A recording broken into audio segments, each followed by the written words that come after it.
Ladies and gentlemen, friends and open-minded people, wherever you live across the United States, Europe, and the world, this is David Duke, and this is the David Duke Program on the Rinse Radio Network. In fact, we don't have any commercials anymore. I hope you become a patron and support this work and the great stuff we have on our website. And today, I'm going to basically have an interview with Dr. Patrick Slattery. I want to get some of his impressions about where the movement's going, the alt-right, some of the ideological issues, and I do believe that there's nothing wrong with people looking to the future and having ideological issues such as the idea that a state should be based on its heritage and its ethnicity. That's the origins of nations. But I also believe that the progress toward that issue, understanding race and understanding biology and understanding evolutionary dynamics, the fact that races were created by geographic separation over time, that there is a vast diversity among mankind, a true diversity. Races are not the same. They are different. They're not equal. They're different. Now, that goes along a lot of different categories and certain physical traits, certain like athletic achievements and certain, intellectual achievements, certain aspects of the mind, personality, intelligence, and many other things. But races are indeed different, and people create a culture as much from their genes as from their environment. And understanding that and the idea of preserving our own heritage, to me, is the critical question of our lives.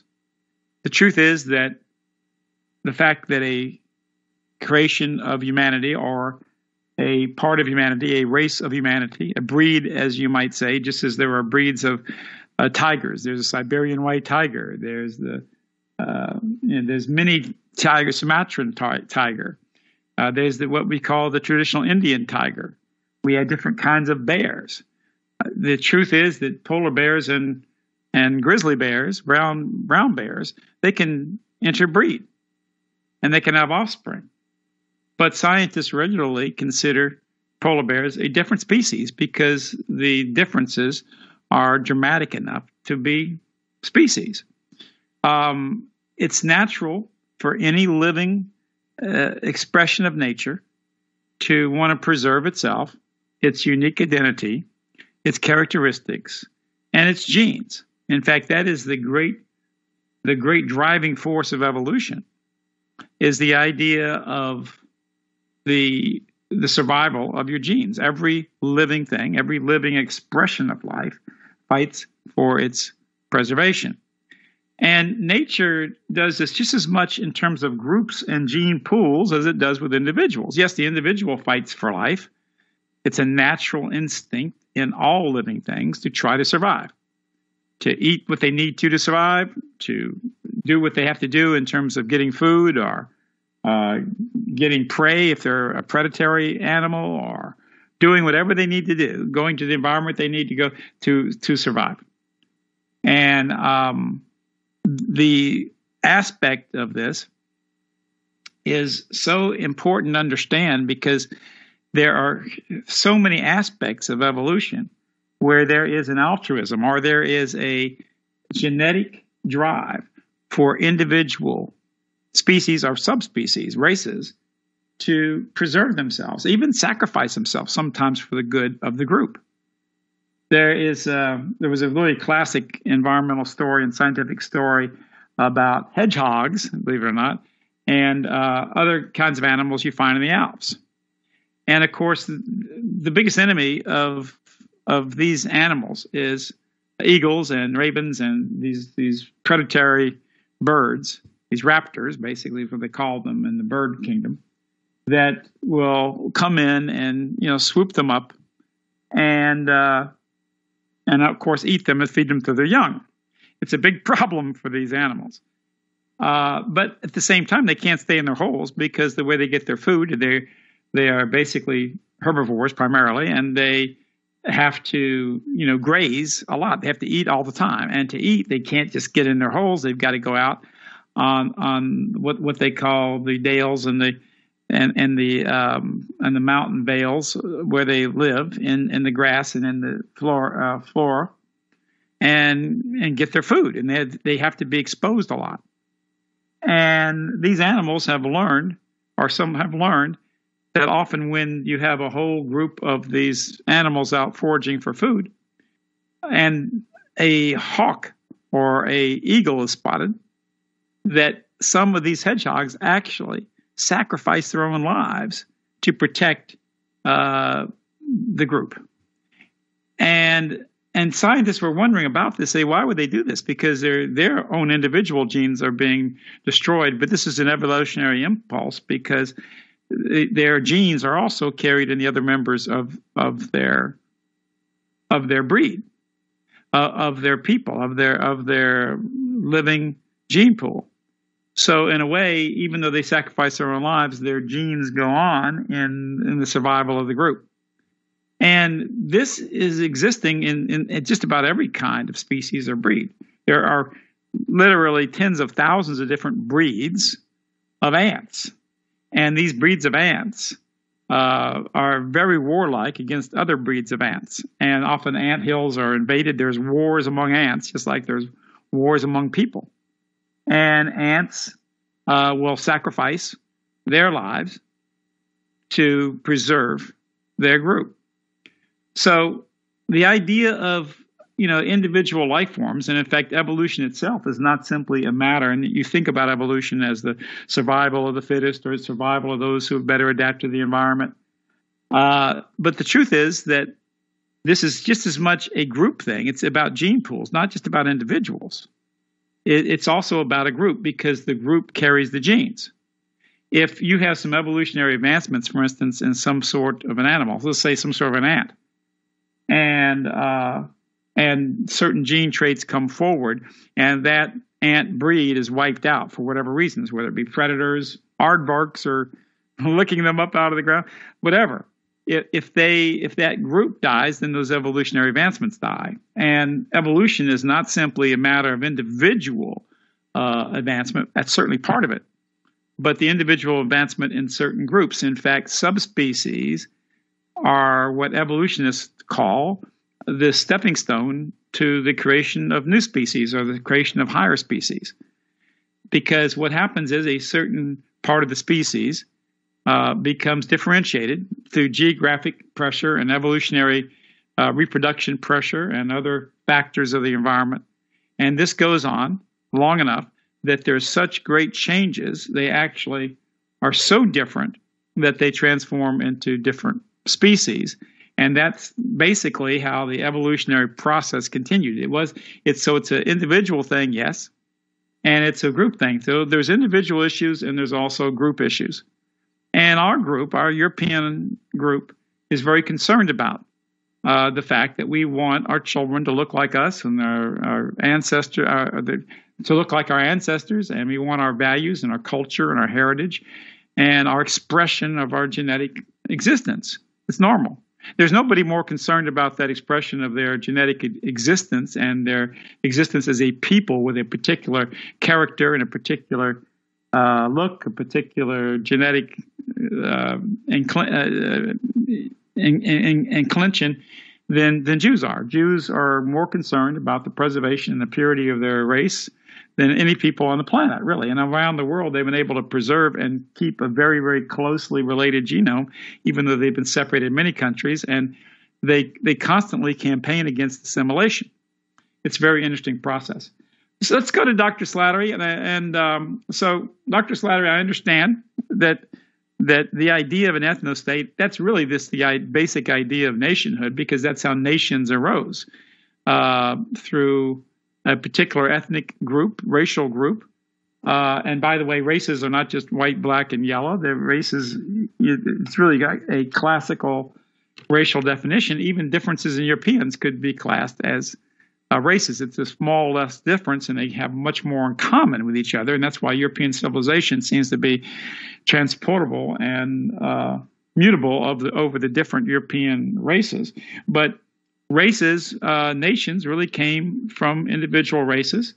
And in the process of the gaining of power and political power and the kind of the artificial environment of civilization, because civilization, in a sense, has the ability to, break natural laws. Civilization has the ability, for instance, or a society has the right or the ability to say, okay, only the healthy and the fit and the smart, they're going to go to war, while the less intelligent are going to stay home and reproduce, you see, which can change things.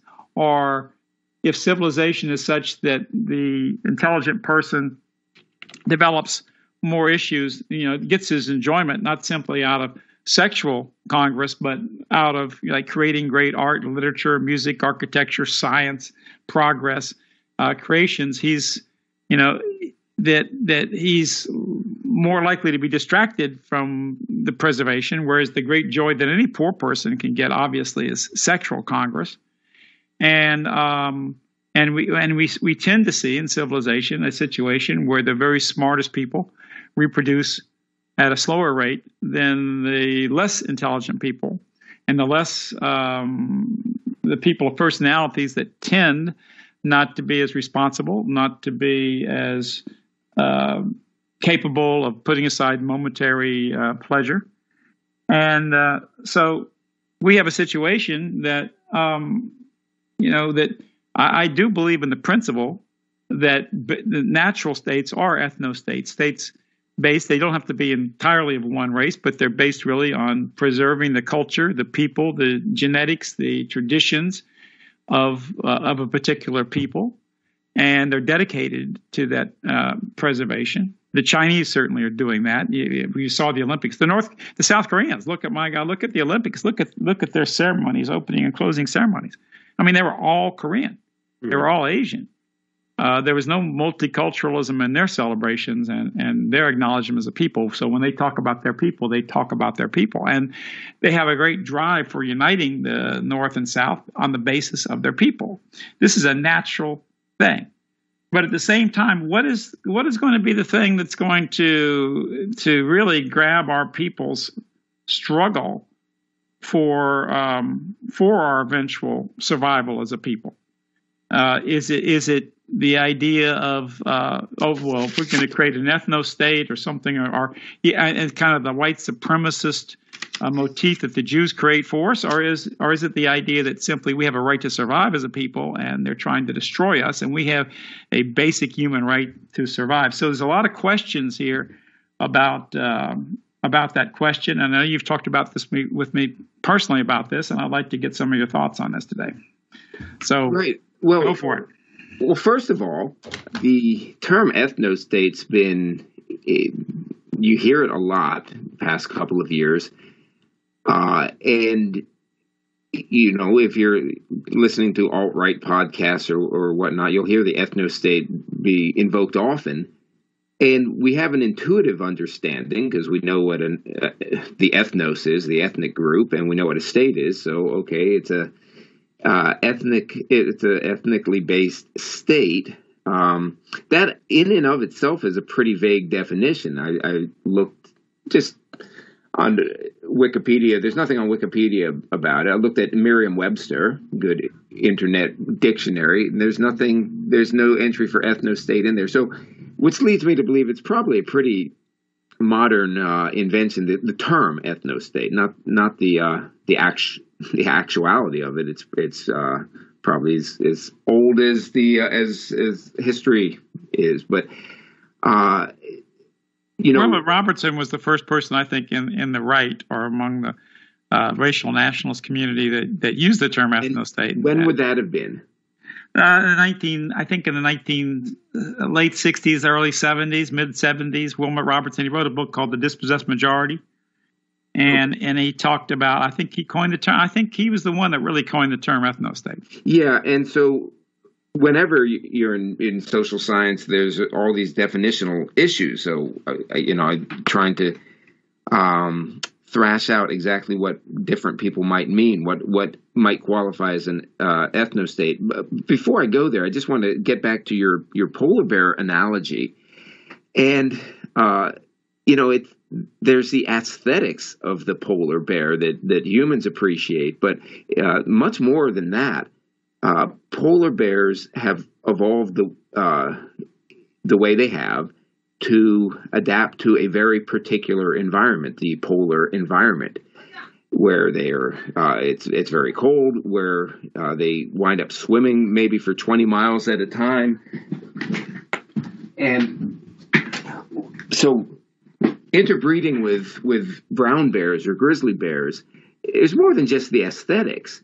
It introduces genes into the polar bear gene pool that are maladaptive to a polar environment. They do come into contact at the southern part of the polar bear's range and the northern part of the brown bear's range, and if these genes get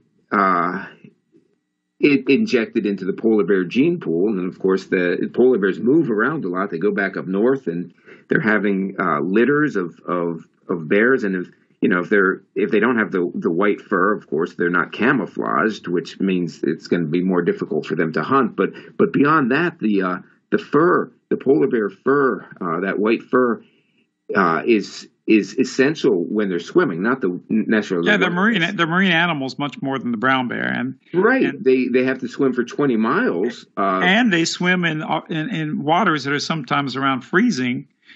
So they have certain capacities in terms of their fat and their insulation that they can survive in. Right. Below freezing, because it's salt water and it freezes at lower than 32 degrees.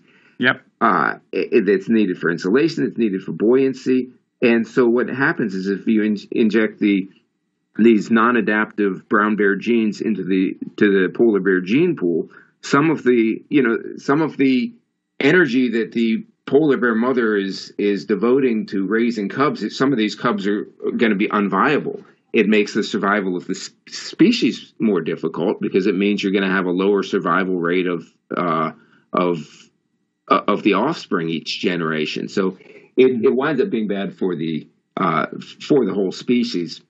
And also, they also have the polar bear has extensive kind of pads in their feet, almost in a sense like a person could wear snowshoes.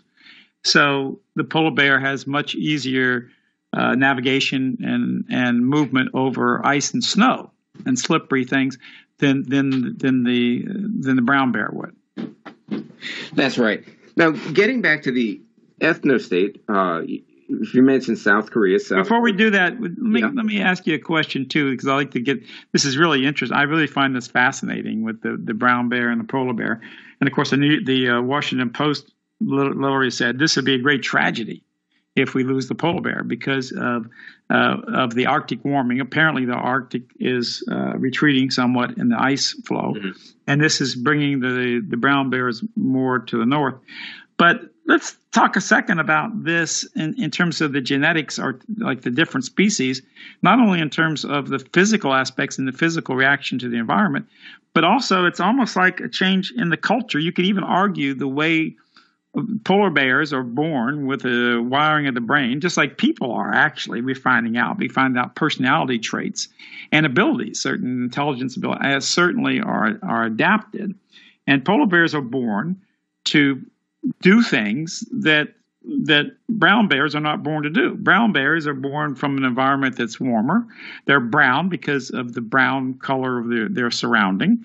They're really created to live not on ice and snow, but to hibernate in those times, but to live in areas of foliation and different ground animals and this type of thing. So they're naturally born with the ability to hunt for their particular kinds of prey, to seek food, whether it be blackberries or blueberries or honey, or with the ability to maybe fish in a stream rather than fish in the Pacific or the ocean.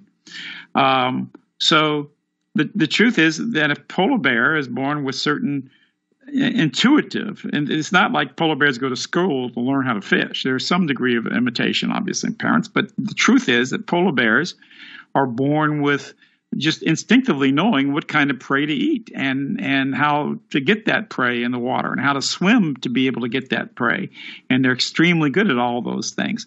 So this could, you think this could equate with, with the idea of races in terms of things? I mean, Europeans and Asians might be much more, prone to doing things like space exploration and the higher mathematics and physics to do that. And in certain areas, blacks would excel in survival in their environments or their traditional environments. And this affects culture. Do you think, could you equate some of the behavioral things of polar bears or brown bears to what we humans call culture? Well, I think culture is probably less developed in bears than it is in humans. I think one of the hallmarks of humans is the high evolution of our ability to pass information from generation to generation through culture and not just through genes. But bears would have it too. I think all mammals have it. I think any time where you have parents, or even if it's just the mother raising children, you've got the mechanism for passing information on through culture and not just through genes. So yeah, you would have it in bears too. You wouldn't necessarily have it in an octopus who don't meet their parents, but who are intelligent animals, but they don't meet their parents, so they can't really develop culture. But bears could. Well, culture in terms of human beings is really defined as like the sum of the attitudes or customs or beliefs that might distinguish one people from another people. And culture becomes an environment that we have to adapt to. Right. And I think there is likely to be this interplay between culture and genes, that culture and genetics. Your genetics can have an impact on your culture, and then your culture creates an environment, and then your genes have to adapt to that environment. And yeah, very interesting. So in many ways, people could say, the way that the behavior of the polar bear is related to its genes and also the culture, but the genes create a behavior or a personality, so to speak, and which it could affect their levels of aggression. It could affect their actions in terms of how they hunt and how often they hunt and how long they hunt and how long they sleep, how long they hibernate. All these other different things that we would ascribe these kind of behaviors to man, to these attitudes and customs and beliefs that we're trained in the physical culture of the literature, the music, the architecture, and the sort of medium of the society. But the truth is, these things probably have a far more tangible basis, a root basis in genetics, which was a reaction to the environment and a way to cope with the environment and live within that environment for such long periods of time. Mm-hmm. When we think of adaptations, genetic adaptations that we can see in different human races or groups, you can think of some extremes. Let's stick with the Arctic. Think of the Eskimos, and the Eskimos have genetic adaptations to the Arctic climate so that they can stick their hand into that sub-freezing water, and the heart will continue to pump blood into the hands. It continues to pump blood into the extremities, whereas pretty much any other race, it ceases to pump blood into the extremities in order to conserve heat. But then you get numbness and eventually frostbite. That's a genetic adaptation. And the Bushmen of the Kalahari have similar genetic adaptations in order to be able to consume these tubers and extract moisture from them. And these tubers would be inedible to most other people. Those are two natural environments. But you were mentioning South Korea and the ceremony. And South Korea has a long enough history of being genetically isolated. And I say long enough, it's a couple thousand years. They haven't been completely isolated. There's been contact with others, but they've been relatively isolated on that peninsula for scores of generations. And during that time, they have their culture. First of all, they certainly in the past many generations, they've been densely populated. They've been agricultural, rice farming. It requires a great deal of social cohesion. And I think if you look at the Koreans or you look at the Japanese, I think that they are genetically inclined to oh God, to being conformist, to conformity. These densely populated rice farming villages can't afford to have a lot of nonconformists coming in and not following the rules. So I think there's a genetic inclination to conformity. When you get, in Korea, for instance, the children of American servicemen, white or black, they tend to be problem children in Korea, and it's not necessarily because they're less intelligent, but that they are less likely to be conformist. And this can be a problem for their society. They're so densely populated, and they just need people to follow the rules. They need people to be able to basically know what to do without being told. If they're in gym class, they're playing a basketball game. As soon as the basketball game's over, everybody just rushes immediately to the broom closet and mops off the floor. They just know to do that. Whereas in an American school, people would be saying, "I don't want to do that." They'd find ways of shirking it. So, and by the way, the expressions of culture among typical Europeans is so much more diverse than what we see among the Asian cultures individually. They seem to be, as you say, much more conformist. You go to a school with typical Europeans, and especially, and by the way, women tend to be more conformist than men. Obviously, they tend to be anyway. They can tend to be more concerned about the group norms and group approval and popularity and fashion. That's one reason why they've made the fashion industry made a lot of money on women, because they're very concerned about this group approval. You see a school, for instance, you might have 2 or 3 different kinds of girls there in terms of the way they dress or the way they act. But you'll see among the boys, you're going to find a wide range. You'll have everything from country and Western motif with the cowboy hats and the boots to, the Gothic thing to, unfortunately, gangster rap. You'll have just 1,000 different expressions, and politically it'd be all over the map. And yeah, you're right. I think that even conformity is something that has a lot of root with genetics as well as culture. Yeah. The idea of these conservatives is that we can just take all these different races and we don't have to really worry about the genes. We can just magically transform Africans and other groups, Mexicans or whatever, into people that are totally into our way of life and who can sustain it and promote it in a way that would save our constitutional rights and freedoms.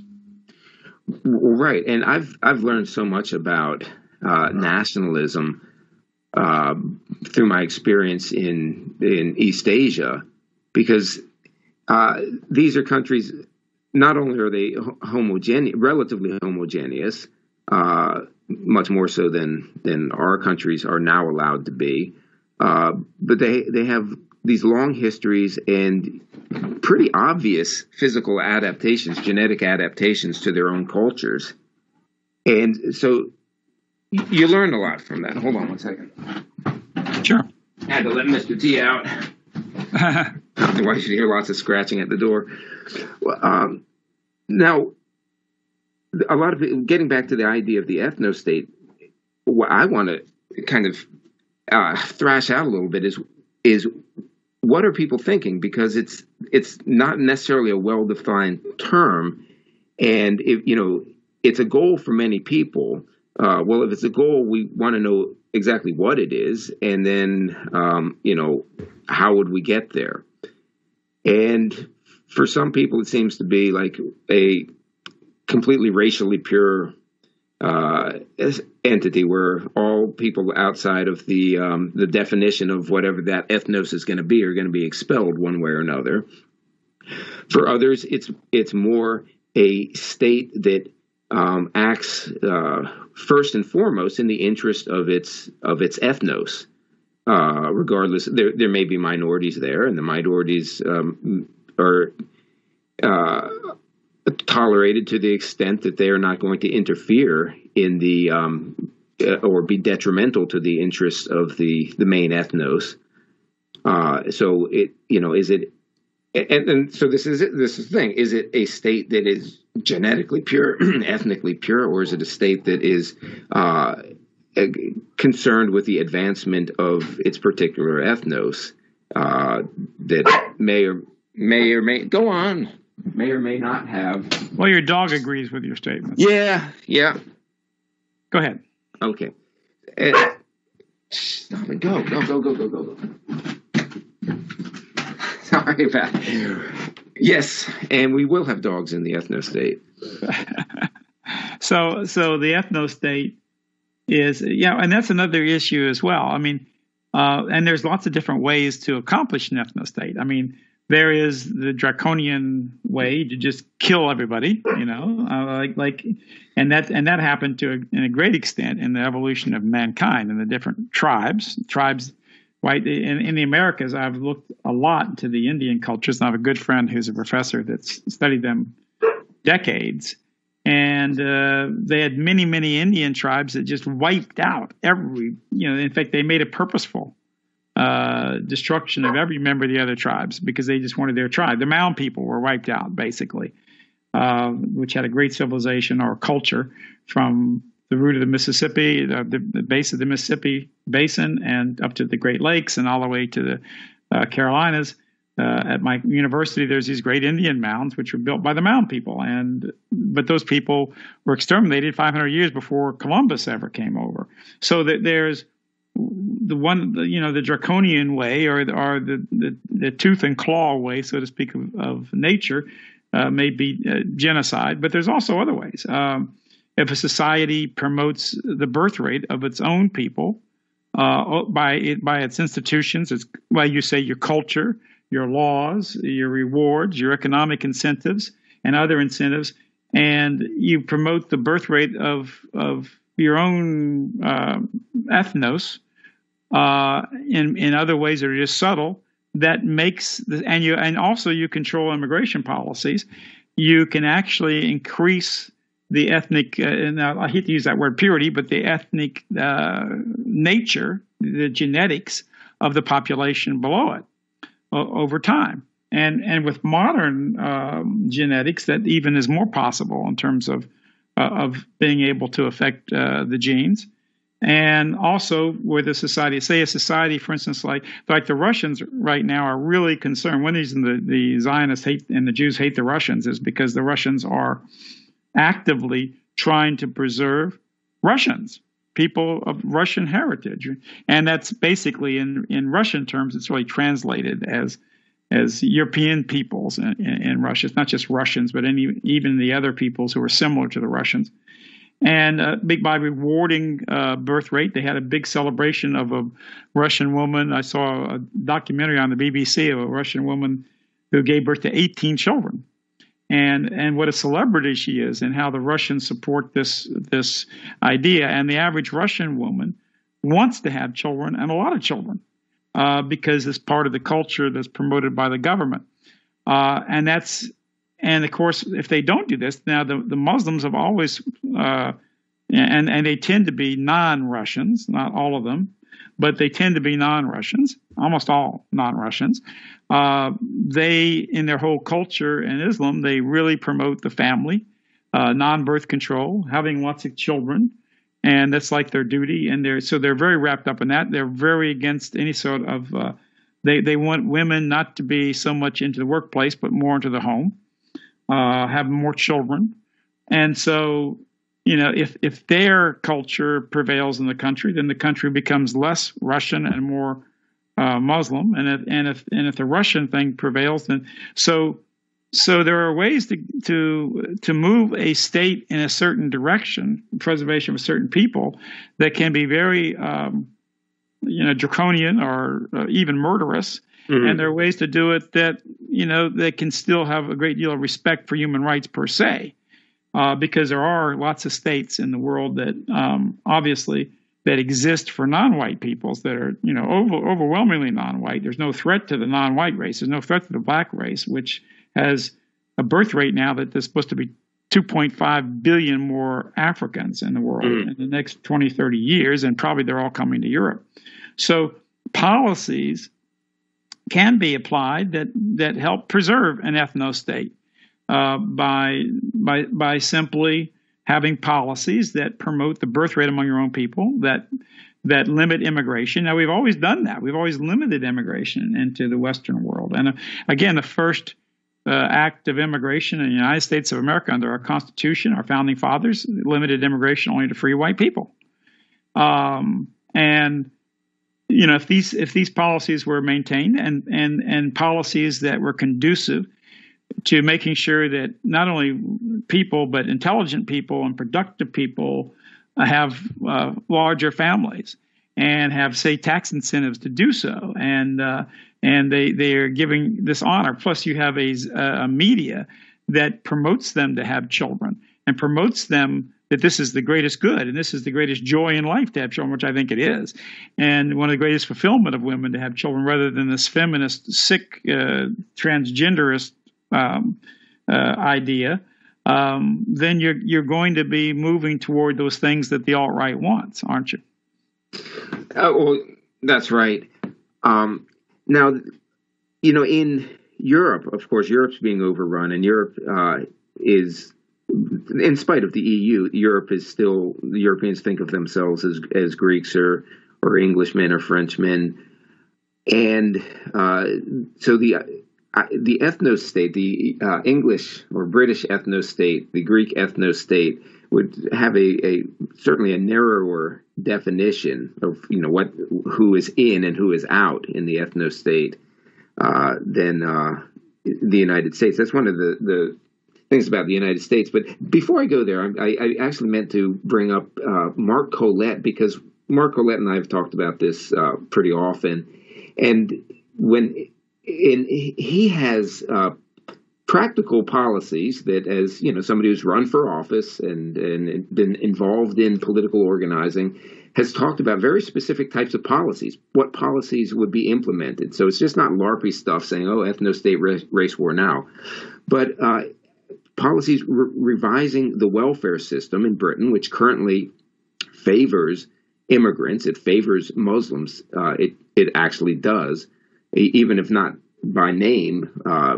That's the way it works out. To change the welfare programs to make them not appealing, to design state policies in such a way that they're not going to attract more immigrants, to change not just welfare policies but other policies. Why the welfare policies in America too, right? I've really produced a huge black birth rate, which has caused also a lot of problems in the black community. Absolutely. With these mothers without fathers and other lower IQ, frankly, and different populations, and different populations with different personality traits. Mm-hmm. And we've seen that, and we've seen a population explode. Look at the population explosion in Africa. That's a perfect example. So the economics also, and the way the economics are constructed, you can. It's not like you're meddling with nature or you're meddling with the laws of God because you have certain economic policies. You either have economic policies that favor the reproduction of certain ethnic groups within your midst, and like the Muslims, the way the welfare system is in Great Britain, for instance, in France and Germany, it's very generous. Mm-hmm. So if you have a culture that they have, and the inclination and the religion that favors strong families and reproduction and lots of children and that type of thing, under that system, and also people coming in without any money, right? Mm-hmm. I mean, we have people in Austria and Germany who've come in from other countries. Now, we have poor Germans, right, whose parents lost their homes or had economic disaster, or who died or had disease, and they lost their economic viability. But they can't go to the state and get a free apartment and be able to buy an apartment at a greatly discounted rate, and then also get free food and all this stuff. You see, but you can come in from another country as a refugee, right? A Muslim refugee, and you can literally get an apartment practically paid for, and it will become yours. This happens in Austria all the time. Yeah, and that's going on all over Europe. It's going on all over America, and of course, it goes beyond the welfare system.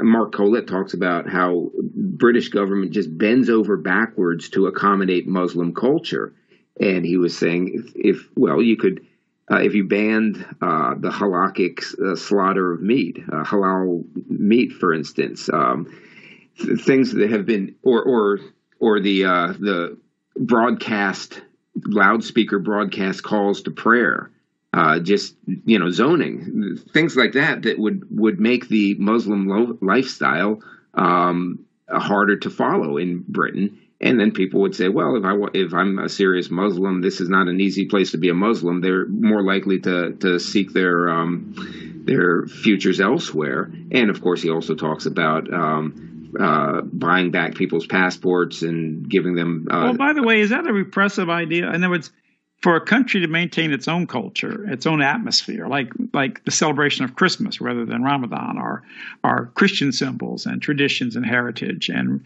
Christian religious values, or for that matter, the ancient Viking traditions of Scandinavia or whatever. If people of any culture want to preserve their own culture, and they arrange their country to favor that culture and to promote the preservation of that culture and way of life and values and their ancestry and all that. Is that really repressive? I don't think that's repressive. I think it's natural for a country to want to promote the values of the vast majority of that country. The people created the country to begin with. And it's true for white people or Muslims. And people do have a choice. They can go to another. If a person wants to live in a Muslim country under Muslim Sharia law, even if they want to, they can find some probably where they can go. But if they're there for a different choice, because maybe they have more economic benefit and they have other things that they like, but they're trying to change the culture away from the interests of the majority of the people. Where's the human rights violation there? I think the human rights violation is really against the fundamental independent indigenous peoples that are losing their particular culture and their heritage and their rights to pursue that. Just like in America, we ban now Christmas carols in school, even though most people are Christian, and we've been having Christmas carols forever. They ban Christian symbols, even at Christmas time, our most sacred holidays, but they put up giant menorahs. I mean, this is the real human rights question. And that's the next question, Doctor, is I believe that we need to start framing our arguments, not in the memes of gas the Jews or something like that. Or, and even though that's satirical, it's kind of a desensitization of our people. We have to start framing our argument in the idea of this is basic human rights, and that our human rights are valuable. The human rights for all people are valuable. All human rights are just as sacred. The right of a young white kid not to face discrimination when he goes for a job or promotion or scholarship. The right for a young white person not to be encounter hate propaganda against his own heritage, his own forefathers, and himself as a white person. This is a basic human right. And I think that when you counter it, and when the left long ago has learned, even though they don't really represent human rights, they've always presented themselves like human rights. The communists did that, right? Equality, fraternity. The communists in Russia promised that, but what did they do? They killed millions of people, and there was no ever any greater suppression of people in the history of the world than what they did. Mm-hmm. And I think it points us, and I think the Stormer's been a pretty radical publication, which is good, and it's satirical too. They admit they're satirical. I mean, they say things that are outlandish and silly. Yeah, they write things that are outlandish. When you hear Andrew Anglin being interviewed, he doesn't sound nearly so outlandish. No, he doesn't. That's right. But they use that as a meme, as an effort. I think it's time for us to get more serious in a way, to understand basic psychology. The American Revolution, I studied a lot of that in college. I really tried to concentrate. I wanted to know how the Americans had this incredible revolution, successful one, against the most powerful empire on earth. And when they started out, they didn't say, well, we want to hang the king and we want to destroy the king. There were certain ideologues that did this, like Thomas Paine. But they started with communist correspondence saying no taxation is representation. As long as we have the basic fundamental biological sense of race and heritage and genes and culture and the fact that we love our own people, as long as we have that and we put that as an ideal, as long as we have our people in the society, that's the way we'll evolve toward that ideal. If we can get the fundamental things, we don't have to I don't understand when I'm talking to a person on the street, and I've done this all my life, every day of my life practically. I don't say, well, we got to have an ethnos. What I say is, that we're being wiped out. We're being ethnically cleansed in our own country. We have a right to live in a nation of our forefathers and have our kids have a decent environment. There's another idea I want to get out here. You hear, especially on the alt-right, a lot of bashing and dismissal of civic nationalism. And of course, the civic nationalism isn't going to solve the problems we have right now, because we've got people coming in from all over, from every corner of the earth, and they have absolutely no interest in preserving our civic culture. They have no interest in this, and in fact, they're actively encouraged to despise the people who created it. But if you look at, say, the first half of the 20th century, you did have a much more success with civic nationalism. You had the people who had come were from Europe, and while they didn't abandon, they didn't abandon Catholicism or Greek Orthodoxy as their religion, they did adopt English. They identified with the majority population. They played baseball. They pretty much assimilated, and so. So there's civic nationalism, which in its pure form wouldn't be workable today, but it shouldn't be dismissed out of hand. And then the other extreme is the ethnic nationalism, the pure ethnic nationalism. Well, how do you get to that? I mean, how pure do you need to be? And you just have to be Anglo-Saxon. You just have to be. Yeah. So there's that ethnic aspect. Do you have to be Anglo-Saxon?